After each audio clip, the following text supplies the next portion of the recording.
In this video, we're going to be solving the following differential equation.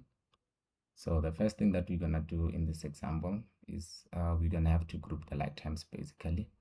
So normally when you find equations like this, you need to check if it's separable. Separable basically, it means you're grouping the like terms. You're putting the dx on the x variables and then dy on the y variables.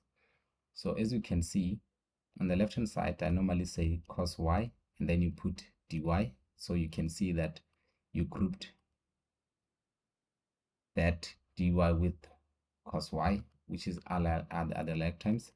Then you'll have 4x with dx. Okay, then once you've done this, you're gonna have to integrate. So this is the step where they call it's separable.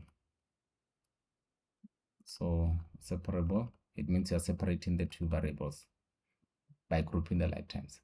Then once you've done that, you have to introduce the integral sign on both sides. Then you're gonna introduce the integral sign on both sides. So the integration of cos y, it will be sine y equals to, and then the integration of 4x, you will get 4x to the power of 1 plus 1 divided by 1 plus 1, and then plus c.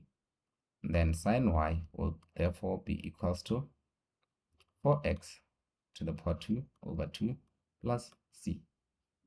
Then the final answer will be sine y equals to 2x squared plus c.